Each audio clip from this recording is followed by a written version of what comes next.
ಕರ್ನಾಟಕದಲ್ಲಿ ಲೋಕಸಭೆ ಚುನಾವಣೆ ಮುಗಿದ ಮೇಲೆ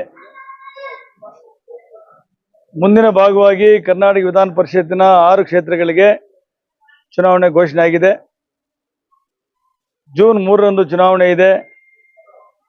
ಈ ತಿಂಗಳು 13ರಂದು ನಾಮಿನೇಷನ್ ಅನ್ನ ನಾನು ಆಗ್ನೇಯ ಶಿಕ್ಷಕ ಕ್ಷೇತ್ರಕ್ಕೆ ಭಾರತೀಯ ಜನತಾ ಪಾರ್ಟಿ ಹಾಗೂ ಜೆಡಿಎಸ್ ಮೈತ್ರಿಯ ಅಭ್ಯರ್ಥಿಯಾಗಿ ಸಲ್ಲಿಸ್ತಾ ಇದ್ದೇನೆ. ಕರ್ನಾಟಕ ರಾಜ್ಯದ 6 ಕ್ಷೇತ್ರಗಳ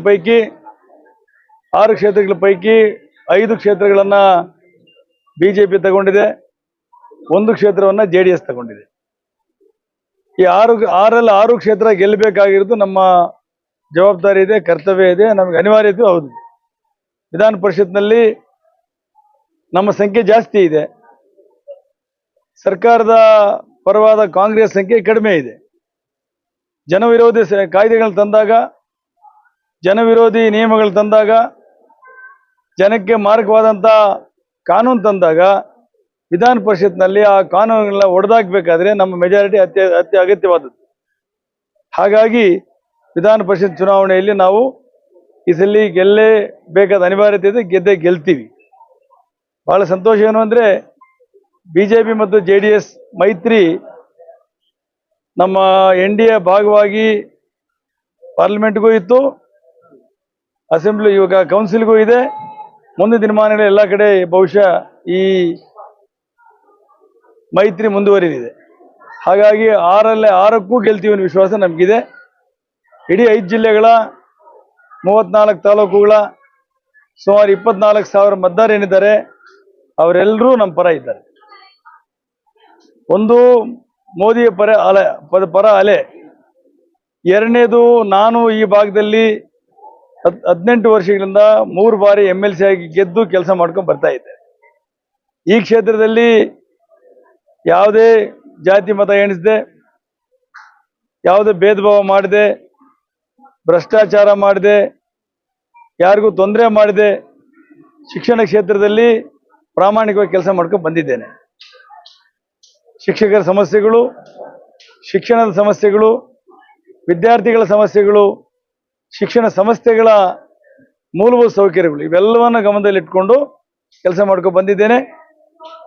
ಈ ಜಿಲ್ಲೆಯಲ್ಲಿ 20 ವರ್ಷಗಳಿಂದ ಶಾಸಕನಾಗಿದ್ರು ಒಂದು ಸಣ್ಣ ಕಪ್ಪು ಚುಕ್ಕೆ ಇಲ್ದಿರ, ಎಲ್ಲೂ ಒಂಥರ ಗೊಂದಲದ ಮೂಡಿಸೋ ಒಂದು ಯಾವ್ದು ಸ್ಟೇಟ್ಮೆಂಟ್ ಕೊಡ್ದಿರ ಜಿಲ್ಲೆಯ ಅಭಿವೃದ್ಧಿಗಾಗಿ ಯರಗೋಳ್ ಪ್ರಾಜೆಕ್ಟನ್ನು ಕಂಟಿನ್ಯೂ ಮಾಡೋಕ್ಕಾಗ್ಬೋದು, ಎತ್ತಿನಹೊಳೆ ಪ್ರಾರಂಭ ಮಾಡೋದರಲ್ಲಿ ಪ್ರಯತ್ನ ಆಗಿರ್ಬೋದು, KC ವ್ಯಾಲಿ 2ನೇ ಹಂತ ನೀರಿನ ತರೋದ್ರ ಪ್ರಯತ್ನ ಆಗಿರ್ಬೋದು. ಇಂಥ ಎಲ್ಲ ದೊಡ್ಡ ಯೋಜನೆಗಳಿಗೆ ನನ್ನ ಯೋಗದಾನ ಇದೆ, ನನ್ನ ಶ್ರಮನೂ ಇದೆ. ಹಾಗಾಗಿ ಬರೀ ಶಿಕ್ಷಕರಿಗೆ ಮಾತ್ರ ಅಲ್ಲ, ಈ ಜಿಲ್ಲೆಯ ಪೂರ್ವಾಭಿವೃದ್ಧಿಗೆ, ಈ ಜಿಲ್ಲೆಯನ್ನು ಮಾದರಿ ಜಿಲ್ಲೆ ಮಾಡೋದರಲ್ಲಿ ನಾವೆಲ್ಲರೂ ಪ್ರಯತ್ನ ಮಾಡ್ಕೊಂಡು ಬಂದಿದ್ದೇವೆ. ಇನ್ನೂ ಕೆಲಸ ಬಹಳಷ್ಟು ಆಗಬೇಕಾಗಿದೆ. ಈ ನಿಟ್ಟಿನಲ್ಲಿ ಮತ್ತೆ ಚುನಾವಣೆ ಬಂದಿದೆ. ಈ ಚುನಾವಣೆಯಲ್ಲಿ ತಮ್ಮ ಮುಖೇನ ನನ್ನ ಮತದಾರ ಬಂಧುಗಳೇನಿದ್ದಾರೆ, ನಮ್ಮ ದೇವರುಗಳು 20 ವರ್ಷದಿಂದ ನಿರಂತರವಾಗಿ ನನ್ನ ಜೊತೆ ಕೆಲಸ ಮಾಡ್ತಾ ಇದ್ದಾರೆ. ಈ ಜಿಲ್ಲೆಯ ಎಲ್ಲ ಮತದಾರ ಬಂಧುಗಳಿಗೆ ಕೈ ಮುಗಿದು ಪ್ರಾರ್ಥನೆ ಮಾಡ್ತಾ ಇದ್ದೇನೆ. ನಿಮ್ಮ ನಿರೀಕ್ಷೆಗೆ ಮೀರಿ ನಾನು ಕೆಲಸ ಮಾಡ್ತಾ ಇದ್ದೇನೆ, ಇನ್ನೂ ಕೆಲಸ ಮಾಡ್ತೇನೆ, ನಿಮ್ಮ ಗೌರವ ಕಾಪಾಡ್ತೇನೆ. ನಿಮ್ಗೆ ಯಾರಿಗೂ ಮನಸ್ಸು ನೋಯುವಾಗ ಕೆಲಸ ಮಾಡೋಕ್ಕೆ ಹೋಗುವುದಿಲ್ಲ. ಜಾತಿ ಮತ ಭೇದ ಎಣಿಸ್ದಿರ ನಿಮ್ಮ ಅಭ್ಯರ್ಥಿ, ನಿಮ್ಮ MLC ಹೇಗಿರ್ಬೇಕು ಅಂದರೆ OAN ಹಾಗೆ ಇರಬೇಕು ಅನ್ನುವ ರೀತಿಯಲ್ಲಿ ನಿಮ್ಮ ಕೆಲಸವನ್ನು ಮಾಡಿಕೊಡ್ತೇನೆ. ತಮಗೆಲ್ರಿಗೂ ಕೈ ಮುಗಿದು ಪ್ರಾರ್ಥನೆ ಮಾಡ್ತಾ ಇದ್ದೇನೆ. ಈ ಚುನಾವಣೆಯಲ್ಲಿ ತಾವೆಲ್ಲರೂ ಒಗ್ಗಟ್ಟಾಗಿ, ಯಾವುದೂ ಭೇದ ಭಾವ ಎಣಿಸ್ದಿರ ಪ್ರಾಮಾಣಿಕವಾಗಿ ಬೆಂಬಲವನ್ನು ಕೊಡೋ ಪ್ರಾಮಾಣಿಕ ಪ್ರಯತ್ನ ಮಾಡಬೇಕು ಅಂತ ಹೇಳಿ ತಮಗೆಲ್ಲರಿಗೂ ವಿನಂತಿ ಮಾಡ್ತಾ ಇದ್ದೇನೆ.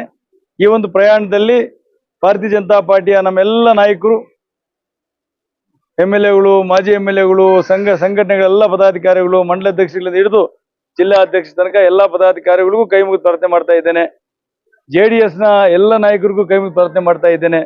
ಎಲ್ಲರೂ ಒಟ್ಟಾಗಿ ಸೇರಿ ಹೋಗೋಣ, ಈ ಕ್ಷೇತ್ರವನ್ನು ಮತ್ತೆ ಗೆಲ್ಲೋಣ, ಕಾಂಗ್ರೆಸ್ಗೆ ತಕ್ಕ ಪಾಠ ಕಲಿಸೋಣ.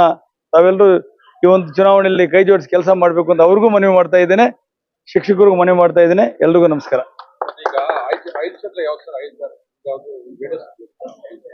ಈ ರಾಜ್ಯದಲ್ಲಿ 6 ಕ್ಷೇತ್ರಗಳಲ್ಲಿ ಒಂದು ನಂದು ಆಗ್ನೇಯ ಶಿಕ್ಷಕರ ಕ್ಷೇತ್ರ, ಎರಡನೇದು ದಕ್ಷಿಣ ಶಿಕ್ಷಣ ಕ್ಷೇತ್ರ ಮೈಸೂರು, ಮೂರನೇದು ಬೆಂಗಳೂರಿನ ಪದವೀಧರ ಕ್ಷೇತ್ರ. ಈ 5ರಲ್ಲಿ ಒಂದೇ ಒಂದು ಆರು ಸೀಟ್ಗಳಲ್ಲಿ ಒಂದು JDS ಕೊಟ್ಟಿದ್ದಾರೆ. ಅದು ಶಿವಮೊಗ್ಗ ಕ್ಷೇತ್ರ JDS ಶಿಕ್ಷಕ ಕ್ಷೇತ್ರ ಕೊಟ್ಟಿದ್ದಾರೆ. ಮಿಕ್ಕ Shivamogga graduates, Mysuru teachers, Bengaluru graduates, ನನ್ನ ಟೀಚರ್ಸು ಮತ್ತೆ ಗುಲ್ಬರ್ಗ ಗ್ರಾಜ್ಯುಯೇಟ್ಸು ಎಲ್ಲ BJP ಪಕ್ಷ ತಗೊಂಡಿದೆ. ಎಲ್ಲವನ್ನೂ ಗೆಲ್ತೇವೆ. ಭಾರತೀಯ ಜನತಾ ಪಾರ್ಟಿಯ ರಾಜಕೀಯ ಅಸ್ತಿತ್ವ ಶುರುವಾಗಿದ್ದೇ ಕೌನ್ಸಿಲಿಂದ. ಹಾಗಾಗಿ ಕೌನ್ಸಿಲ್ನಲ್ಲಿ ಯಾವಾಗಲೂ BJP ಮೇಲ್ಗೆ ಸಾಧನೆ ಮಾಡ್ತದೆ. ಈ ಸಲ ಗೆಲ್ತು ವಿಶ್ವಾಸ ನಮಗಿದೆ. ನಮ್ಮ ಜಿಲ್ಲೆ ಬಂದ್ಬಿಟ್ಟು 20 ಸ್ಥಾನ ಕಳೆದ ಬಾರಿ 6 ಸ್ಥಾನ. ಇದಕ್ಕೆ ನಾನಾ ಕಾರಣ ಇದೆ. ಈ ಇಲಾಖೆ ಇಷ್ಟು ಹದಗೆಡುವುದಕ್ಕೆ ಮಧು ಬಂಗಾರಪ್ಪ ನೇರವಾದ ಕಾರಣ. ಮಧು ಬಂಗಾರಪ್ಪನಿಗೆ ಶಿಕ್ಷಣದ ಬಗ್ಗೆ ಎಳ್ಳಷ್ಟು ಕಾಳಜಿ ಇಲ್ಲ. ಗೊಂದಲವಾದ ಆದೇಶಗಳು, ಗೊಂದಲ ನಿರ್ಧಾರಗಳು, 5, 8, 9 ಪರೀಕ್ಷೆ ಮಾಡಬೇಕು ಅಂತ ಪ್ರತಿಷ್ಠೆ, ಹೈಕೋರ್ಟ್ ಮಾಡಬೇಡಿ ಅಂತ ಇವ್ರು ಮಾಡಬೇಕು ಅಂತ. ಆಮೇಲೆ ರಿಸಲ್ಟು ಇವತ್ತೇ ಕೊಡ್ಬೇಕಂತ ಗೊಂದಲ, ಅದಕ್ಕೆ ಕೋರ್ಟ್ ಸ್ಟೇ ಕೊಟ್ಬಿಡ್ತು. ಇವತ್ತು ಮಕ್ಕಳ ಆಯೋಗ ನೋಟಿಸ್ ಜಾರಿ ಮಾಡಿದೆ, ರಿಸಲ್ಟ್ ಕೊಡಿ ಅಂತೇಳಿ. ಈ ಸರ್ಕಾರ ಬಂದ ಮೇಲೆ 3 ಎಕ್ಸಾಮ್ ಮಾಡಬೇಕು ಅಂದ್ರು. ಇವೆಲ್ಲ ತಲೆ ಬುಡ ಇಲ್ದಿರೋ ಮಂತ್ರಿಗೆ ಈ ಶಿಕ್ಷಣ ಜ್ಞಾನ ಎಲ್ಲಿದೆ? ಹಾಗಾಗಿ ಈ ರಿಸಲ್ಟು ಇವತ್ತೇನೋ ಈ ಅಧ್ವಾನ ಆಗಿದ್ರೆ ನೇರವಾಗಿ ಮಧು ಬಂಗಾರಪ್ಪ ಕಾರಣ, ಅವ್ರು ಕೆಲಸ ಮಾಡ್ತಾ ಇರುವಂತ ಕಮಿಷನರು ಮತ್ತು ಸೆಕ್ರೆಟರಿ ಕಾರಣ.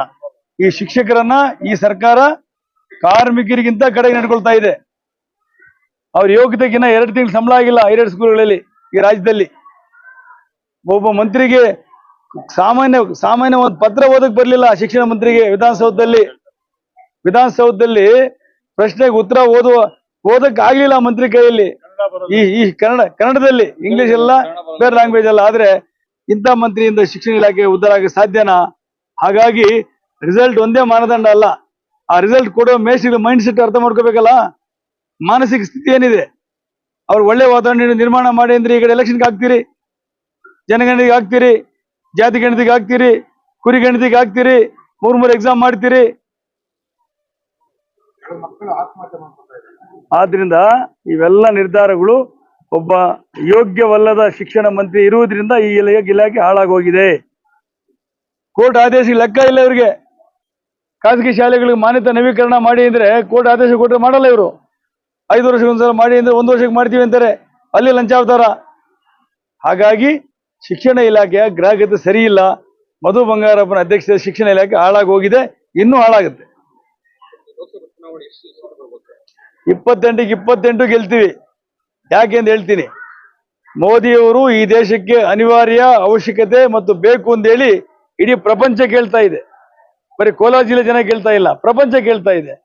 ಯಾಕೆ ಅಂದ್ರೆ 2ನೇ ಮಹಾಯುದ್ಧ ಆದಾಗ ಈ ಪ್ರಪಂಚದ ನೀತಿ ನಿರ್ಧಾರಗಳನ್ನು ಮಾಡ್ತಾ ಇದ್ದವರು 4 ದೇಶ. ಒಂದು ಅಮೆರಿಕ, ಇನ್ನೊಂದು ರಷ್ಯಾ, ಇನ್ನೊಂದು ಜಪಾನ್, ಮತ್ತೊಂದು ಜರ್ಮನಿ. ಎಲ್ಲಾ ರಾಷ್ಟ್ರಗಳ ಹತ್ರ ಹೋಗ್ತಾ ಇದ್ರು, ದಯವಿಟ್ಟು ಕಾಪಾಡಪ್ಪ ನಮ್ಮನ್ನ ಅಂತ ಹೇಳಿ. ಇವತ್ತು ಈ ಕಾಲಘಟ್ಟದಲ್ಲಿ ಇಡೀ ಪ್ರಪಂಚವನ್ನು ಕಾಪಾಡುವ, ನೀತಿ ನಿರ್ಧಾರ ಮಾಡುವ, ಗಟ್ಟಿ ನಿರ್ಧಾರ ತಗೊಳ್ಳುವ ಯಾರಾದ್ರೂ ನಾಯಕ ಇದ್ರೆ ನರೇಂದ್ರ ಮೋದಿ ಮಾತ್ರ ಅಂತ ಹೇಳಿ ಪ್ರಪಂಚಕ್ಕೆ ಗೊತ್ತಾಗಿದೆ.